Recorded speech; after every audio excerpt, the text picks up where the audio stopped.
Hello, Durham family. It is me here once again. I always say in every one of these videos, I think when I go back and watch them, that I'm going to do a quick little video update, and it never, ever, ever ends up being quick. And so I'm really sorry about that. I'm going to try to make this as short and sweet as sorry, there's a printer in the way there. As short and sweet as I possibly can. But there's a lot of information that has come out in the past week, the last day, the last minute, the last hour, that we're trying to get out to you guys and make sure that you guys have the fullest amount of information as we possibly can give to you. So here we go.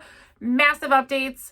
I'm going to try to get through it all. If I forget something, I'm sorry. I'll just send out another one in a little bit. So first and foremost, things we have to go through. I want to say from the bottom of my heart, thank you. There are some amazing people. Well, actually, you're all amazing, but there are some really, really, really amazing people that we work with that we want to make sure that we give credit where credit is due. So first thing I want to say is a huge thank you to the following people who got us through winter, and literally without these people, there would be no buses. There would be nothing that's running. We have an amazing crew of people that come in when it is redonkulously cold outside. I'm not talking a little cold. I'm talking like -degree weather cold. They come in the middle of the night. They come in at 4 a.m. They come in at 9, 10 o'clock at night when I want to be in bed, and I am in bed. And they're out there starting buses at freakishly early hours, freakishly late hours, middle of the day, you name it. Those guys are out there making sure that your buses run. And this is coming now in warm weather, but I didn't forget about them, and I want to make sure that we say thank you. So to the following people, thank you. Jay O'Hagan, you led our team. I mean, you really were a rock star, and you led that team. You were telling people where to go. You were organizing it. Thank you. Brian Baker, Dave Olson, Jerry Haggerty, Michelle, whose last name I will never be able to pronounce, but red hair, purple hair, blue hair, I love you. Thank you.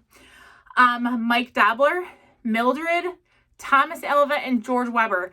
Guys, we could not have done this without you, and just massive thank you to you guys. If any of the other drivers see these guys in the parking lot, see them at one of the schools, tell them thank you, because they kept you guys operational in the cold weather. Another huge thank you. We have been talking with our schools and our school districts, and we like to touch base and just hear what's going on, see how they're doing. We've gotten a lot of amazing praise for you guys. This year has been one of its own. I mean, there is nothing else that could compare to this. So to hear positives from our school is just such an amazing thing with the world as crazy as what it is. So first and foremost, to every single Oak Grove driver, the school, myself, the dispatch office, the management office, we want to tell you thank you. You guys have rolled with the punches with Oak Grove this year. They have not been, it's been an interesting couple months with seating charts, up, down, back, forth, schedules. Let's do this and let's do this and let's change this. I hear nothing but amazingly positive things from the administration team over there. I mean, not one bad thing do we ever hear about an Oak Grove driver. Just amazing, amazing, amazing things. So thank you for that. We got compliments about Mildred Walker. We got compliments about Nancy Abels. We got compliments about Nancy Train. We got compliments about Janine. We got compliments about Tim Cashman in District 46 and Versati. There are just some amazing people, and these are just off the top of my head. These are the ones we know. Thank you. You guys are doing things right, and we want to make sure that publicly you're acknowledged, and we appreciate what you guys are doing. It's such a huge thing for us to hear the positive, and I want to make sure that everybody out there hears the positive. So thank you for that. Another positive we want to talk about is if you see, Trish Anderson in the parking lot, if you see her at the school, tell her congratulations.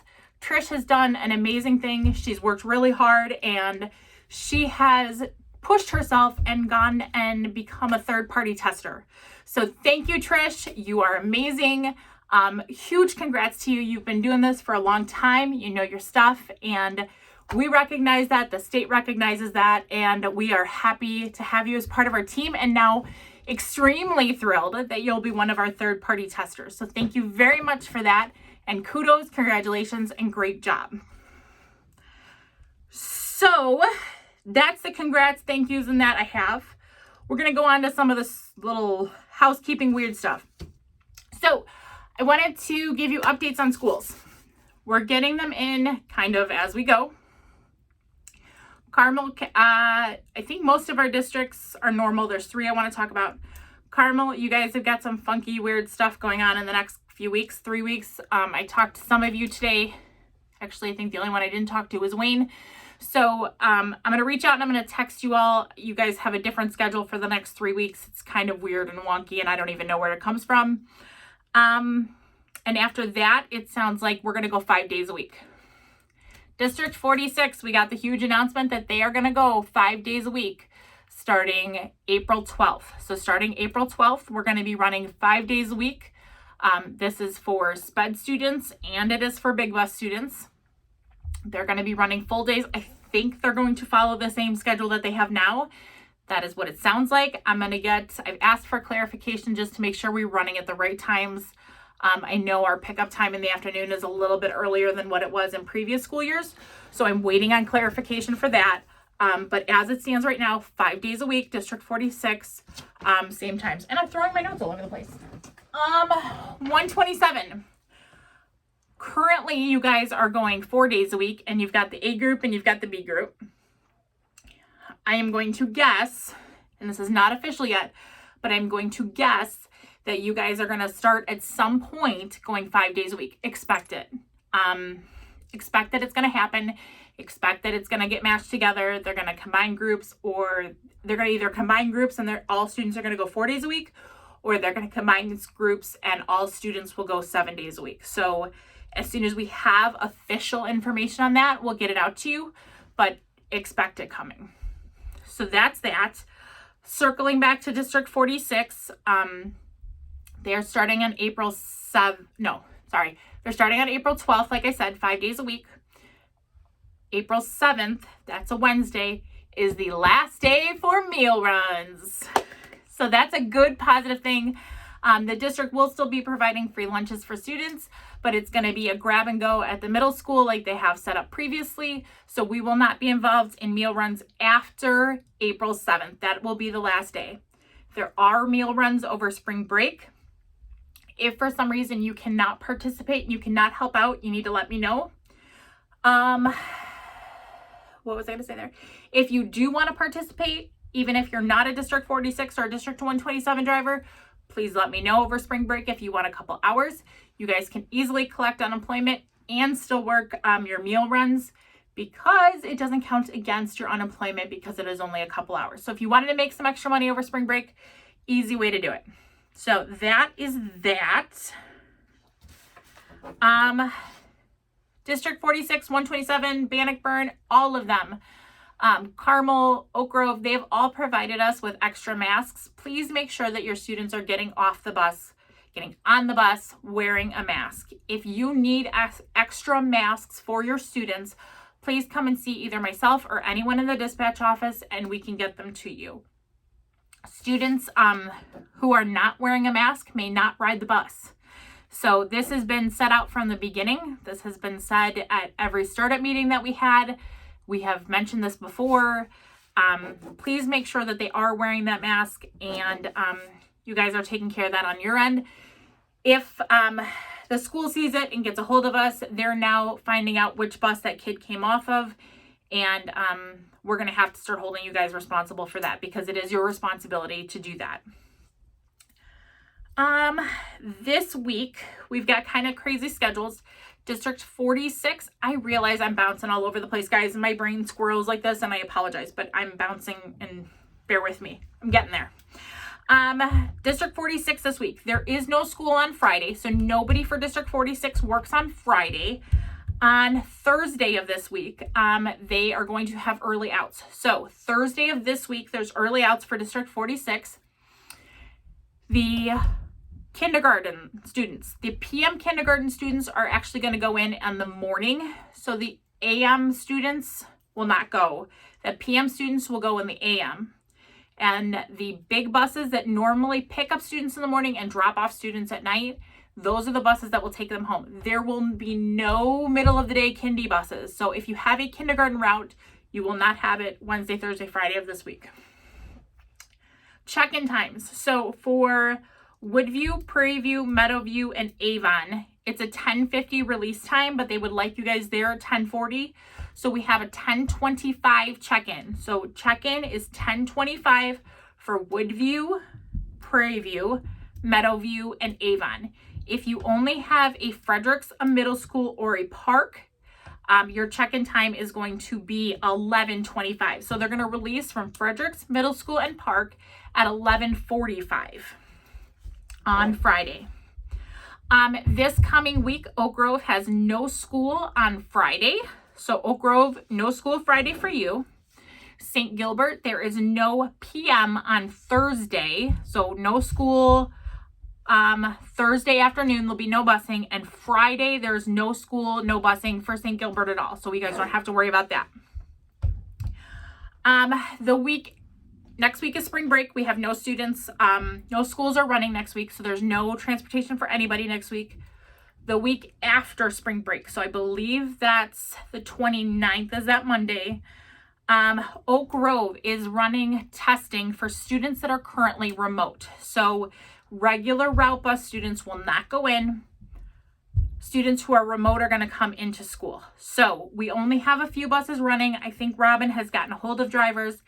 If you currently have an Oak Grove route and you would like to work and you don't have work available because your school's not going that week, the week of the 29th, please come and see me. We'll find something for you to do. Charter drop off, route, something, come and see me. Okay. We will have things and routes that are going up for bid sometime this week, or maybe I'll put them up beginning of next week. Now I'll put them up this week. We do have some routes that are open. So if you're interested in switching, come in and bid. They will be up probably sometime tomorrow. I'll pull them Friday, and then we'll bid them out so you guys can have them after spring break. It is just regular routes. I don't believe there's anything extra work, middays, late runs. I take that back. There is a late run that we're going to throw out for bid. If you have any questions on it, you can always call me. Go through that. Keys in the building. So we were keeping keys in the buses due to the fact that it was winter and it was easier for the cold starters.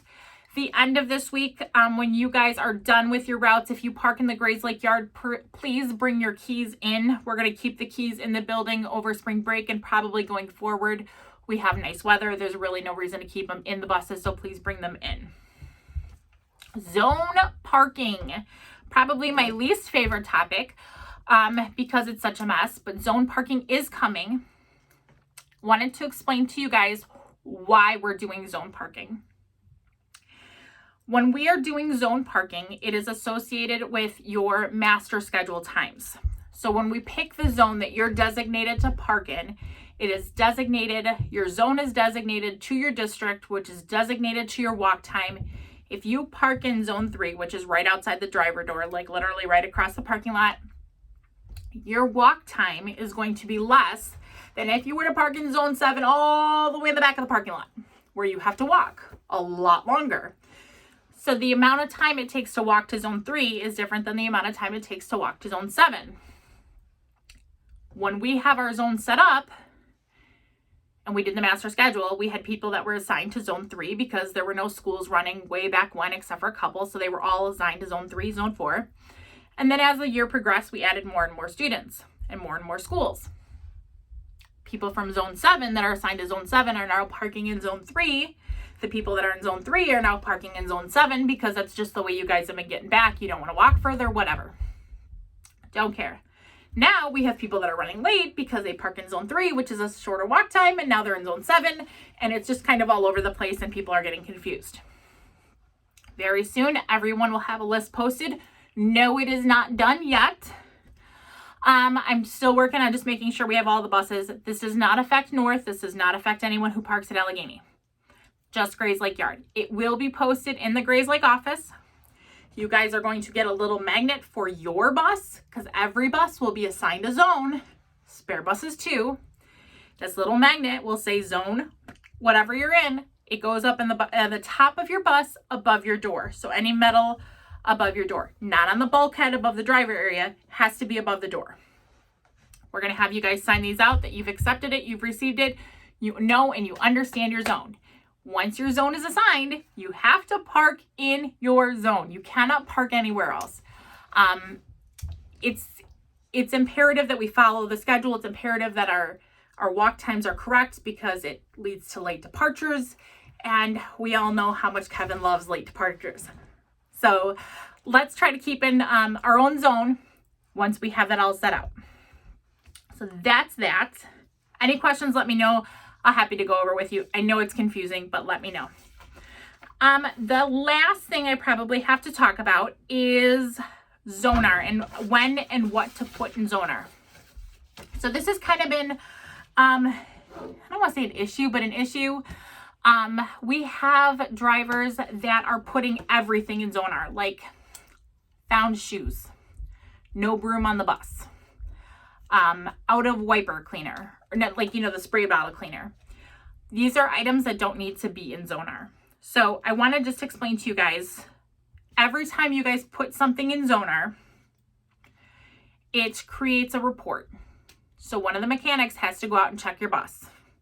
They have to clear the code, and then every item, everything that you guys put in Zonar creates a work order. So it's more work for the mechanic, and then it's more work for Patty in the shop, who's doing all the paperwork end of it. Things that don't need to be in Zonar, please don't put them in Zonar.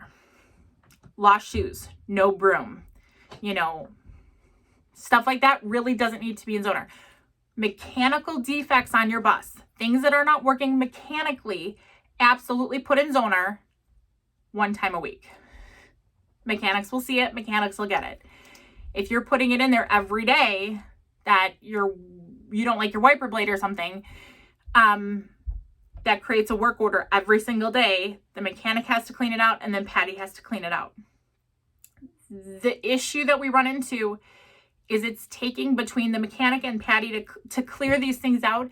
It's roughly about a half an hour's worth of time involved. So we actually looked at the time involved last week for the amount of, I don't want to say nonsense stuff, but nonsense stuff that didn't need to be in Zonar.